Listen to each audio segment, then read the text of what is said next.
আজকে সোনার হরিণকে আমি আনবক্সিং করব।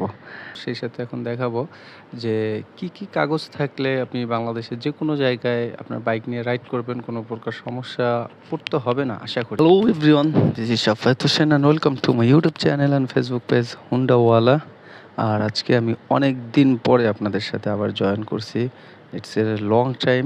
আমি প্রায় 3 মাস পরে আপনাদের সাথে আবার যুক্ত হলাম বিকজ অফ আমার একটা অ্যাক্সিডেন্ট হয়েছে, মোটামুটি অনেকেই জানেন। আর সেটা তো ওইভাবে বলা হয় না স্ট্যাটাস দিয়ে। এই যে আমার আঙুল কেটে গেছে, বাইকের চেইনের ভিতর হাত ঢুকে কেটে গেছিলো। তো যাই হোক, আজকে আপনাদেরকে একটা সুন্দর প্লেসে নিয়ে আসতেছি। অলরেডি আমরা এখানে চলে আসছি। এই দেখেন, এই জায়গাটা আসলে আমার খুব ফেভারিট একটা জায়গা। এই এলাকাটার ভিতরে এখানে আমি মাঝে মাঝেই এসে বসে থাকি। নারকেল গাছটা এবং এই পাশে যে নদীটা আছে, সব কিছু মিলে খুব একটা কম্বিনেশন। যাই হোক, আজকে গাড়িটা এখানে রাখি। আর ওই যে দূরে দেখেন আমাদের সেই কি বলে খানজাহান আলী সেতু,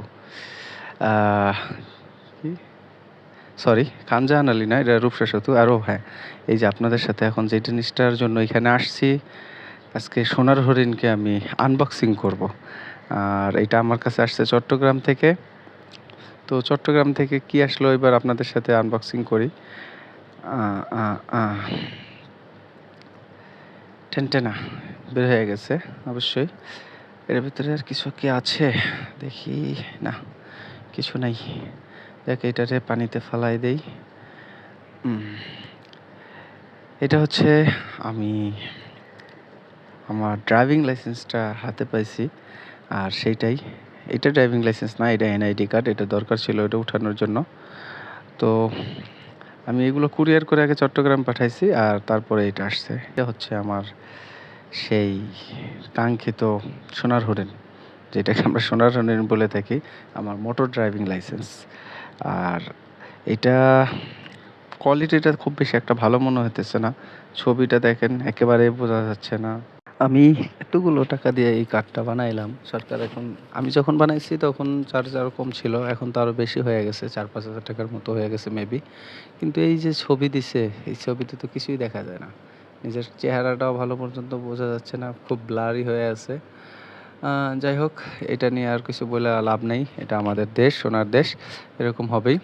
এটার চিপটাও তেমন একটা ভালো না, এর চেয়ে বরং আমার যে এনআইডি কার্ড আছে, এনআইডি কার্ডের চিপটা এবং কোয়ালিটিটা খুবই ভালো ছিল। তো যেহেতু মোটর ড্রাইভিং লাইসেন্সের একটা ভিডিও আপনাদের সাথে করলাম, আনবক্সিংটা করলাম, সেই সাথে এখন দেখাবো যে কি কাগজ থাকলে আপনি বাংলাদেশের যে কোনো জায়গায় আপনার বাইক নিয়ে রাইড করবেন, কোনো প্রকার সমস্যা পড়তে হবে না আশা করি। যদি আপনি মানে আমাদের যে বিআরটিএ কর্তৃক বা সরকার কর্তৃক অনুমোদিত ট্রাফিক আইন আছে, এই ট্রাফিক আইনগুলো আপনি ঠিকঠাক মতো মেনে চলেন। কাগজপত্র আছে, হেলমেট ব্যবহার করলেন না বা করলেন না, তখন তো আসলে মামলা দিতেই হবে। তো যাই হোক, এই 3টা কাগজ দরকার। সেটা হচ্ছে মোটর ড্রাইভিং লাইসেন্স, এটা আপনার থাকতেই হবে।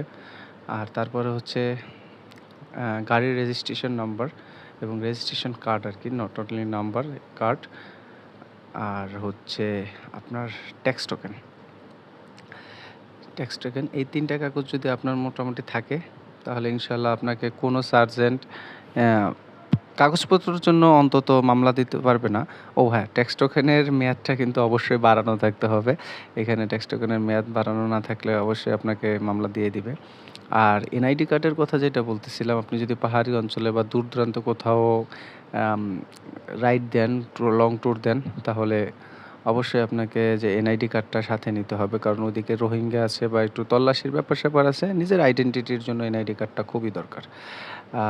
আপাতত এই 4টা জিনিস যদি আপনি আপনার কাছে রাখেন এবং ট্যাক্স টোকেনের মেয়াদটা সুন্দর মতো আপডেট করে রাখেন, সেক্ষেত্রে আশা করি আর কোনো মামলা দেওয়ার কোনো অপশন থাকবে না। আর একটা গুঞ্জন শুনছিলাম যে আবার নতুন করে বীমা করতে হবে, এইটার সম্পর্কে এখনও পর্যন্ত ওরকমভাবে কিছু পাই নাই। সো এটা বলতে পারতেছি না, যদি পেয়ে থাকি অবশ্যই কোনো একটা ভিডিওতে আপনাদের সাথে শেয়ার করব। তো আজকে এই পর্যন্তই।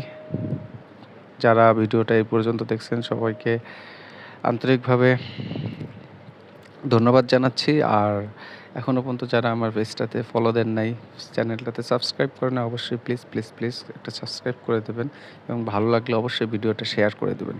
তো সকলে ভালো থাকুন, সুস্থ থাকুন। আসসালামু আলাইকুম।